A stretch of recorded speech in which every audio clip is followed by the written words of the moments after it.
Coucou les copains, aujourd'hui je vais vous raconter une histoire qui m'est arrivée il y a quelques semaines. Il faisait déjà très beau, il y avait déjà du soleil dehors comme aujourd'hui et on avait encore le droit de se promener dans les champs.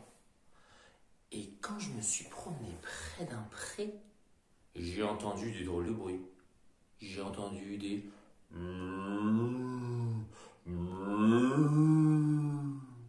Oui, c'était une vache qui n'arrêtait pas de meugler. Alors, je me suis approché de son pré et je suis allé lui demander « Que t'arrive-t-il, madame la vache ?» Et elle m'a raconté son histoire.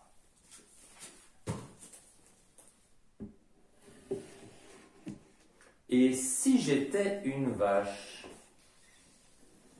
Il était une fois une vache qui s'ennuyait dans son champ. J'en ai assez de cette pluie, dit-elle. Moi, j'aimerais vivre dans un pays où il fait chaud.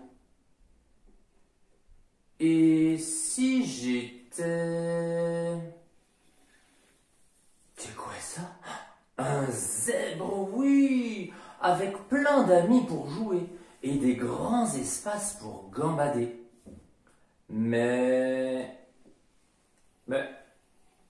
Oh non, ça a quoi le zèbre sur son dos et sur tout son corps?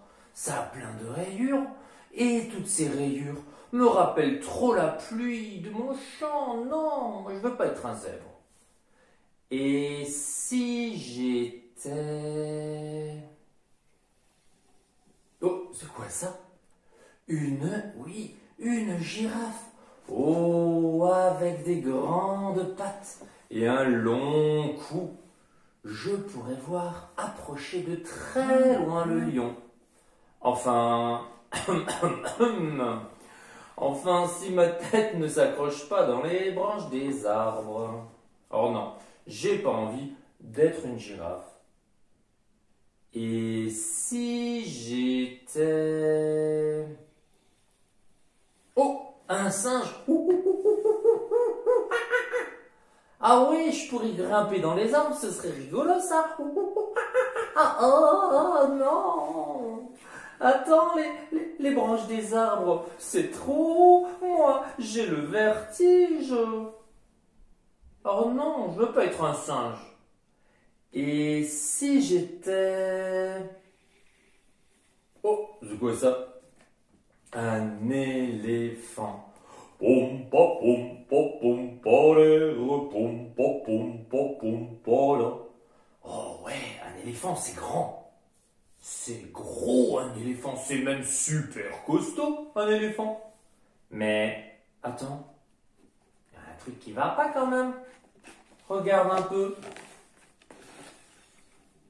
Les grandes oreilles de l'éléphant me cachent la vue et en plus, je marche sur ma trompe. Aïe, aïe, aïe. Non, j'ai pas envie d'être un éléphant, ce serait pas pratique.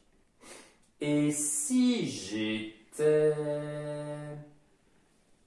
Oh, c'est quoi ça?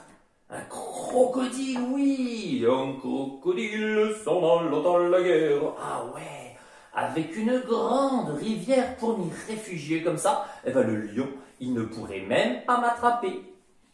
Mais... Attends, il y a quelque chose qui va pas. Il y a un problème. Moi, je sais pas nager. Oh non, un crocodile avec une bouée canard sur le ventre, oh ça le fait pas. Hein. Oh non, non, non, non, non. Oh, j'ai pas envie d'être un crocodile. Et si j'étais... Un lion. Ah oui, le lion, ça ce serait chouette. Le lion, il a quoi? Autour de la tête, il a une belle crinière. Ah bah oui, et avec ma crinière, je serai le roi de la savane, à mon tour de terroriser les autres animaux. Mais, attends, ça mange quoi un lion? Oh non, je déteste la viande, le lion ça mange de la viande et moi, ça me rend malade. En fait, qu'est-ce que j'aime faire moi? Moi, ce que j'aime faire, c'est brouter tranquillement l'herbe tendre de mon champ. Et si j'étais une vache? Mmh, mmh. Alors, est-ce que tu as su reconnaître tous les animaux de l'histoire? Ce sont des animaux de la savane. Je te raconterai peut-être une autre histoire plus tard avec des animaux de la savane. Il y aura les mêmes, il y en aura d'autres. Voilà. Merci à Pascal Cox pour avoir fait, écrit et illustré il y a quelques années déjà cette jolie et très rigolote histoire. À très bientôt!